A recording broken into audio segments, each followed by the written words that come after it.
you never know how this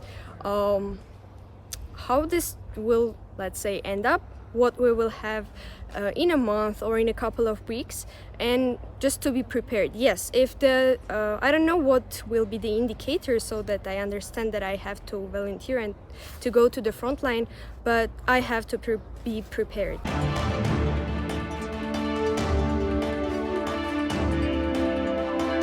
At the VoMA training camp, I am joined by, what's your name? Tatev. Tatev. Thank you for speaking with me. Tatev, what brings you to this training that's going on right now?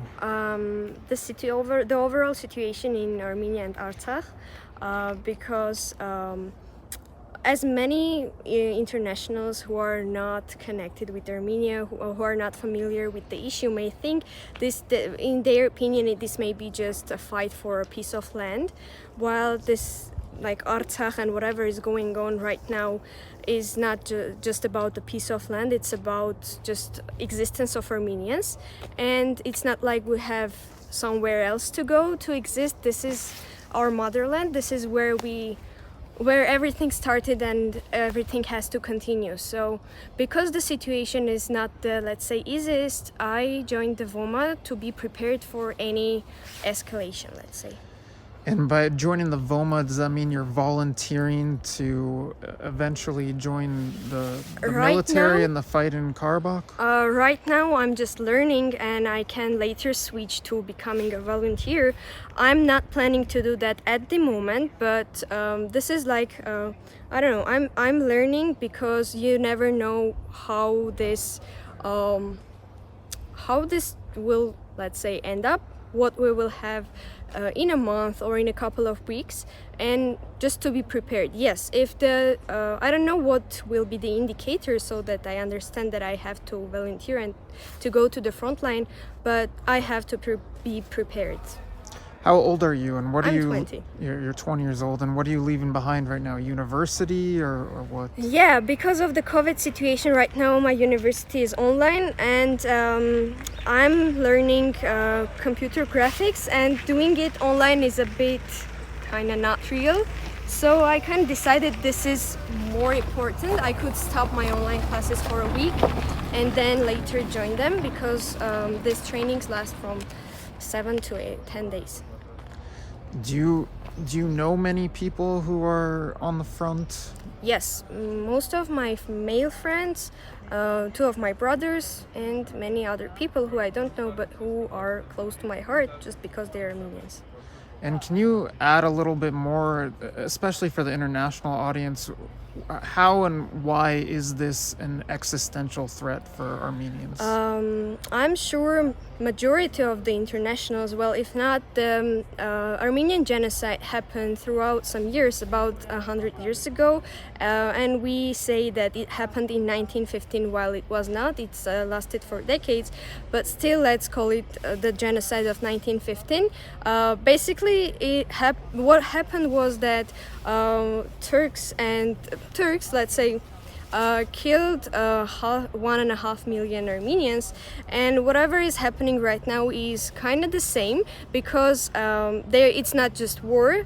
They are committing thousands of war crimes, and if we're not going to lose Artsakh, but if we lose Artsakh, or if there is nothing that will stop Turkey. Because if you look at the map, Turkey and Azerbaijan are separated just by Armenia, and Armenia was always like something not pleasant for those countries. So I guess that the government of those countries are wanting, they want to recreate the Ottoman Empire, and Armenia is, if you look at the map, Armenia is the only Christian and is the only country that's stopping them from doing that. What's it like to be a woman going through this military training, and how common is it for women to be doing the training and going to fight?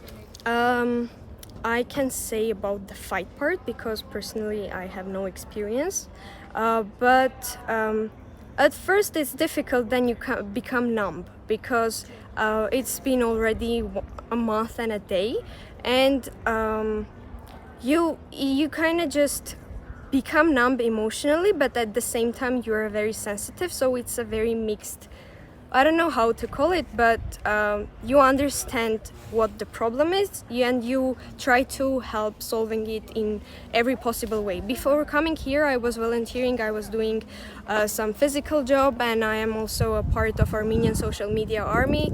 I'm also doing like volunteering in that form, so we just have to do everything possible and impossible to help our country, to help our military, and yeah.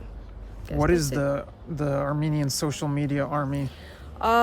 It's a community of volunteers who, and not only volunteers, who are fighting in, because this is 21st century and we have a lot going on the online platforms. Obviously we need an army in online sphere too, so we are reporting the fake news, we're doing a lot of stuff. We've been gathering UPSs so that we can modify them and help our army. So we have been doing a lot. It's not just about the online platform, but yeah, we're mostly focused on that. So raising awareness, spreading information, creating content for internationals and for locals, reporting fake news, and yeah, some stuff like that. What does your family think of your decision to go through the military training? They're not against. Obviously they wouldn't, at this moment they wouldn't allow me to go to join the military because because I'm, let's say, the oldest in the family from the kids. I have a younger brother, and well, I get their point, but at the same time I understand that if the time comes I have to join. And I don't know, I hope that we will not reach to the point that every single person, every single woman will have to join. But I don't know, we'll see if their opinion changes. If that time comes, as you say, are you willing to go fight? Yep. Yeah, that's why I joined this people here right now. Oops.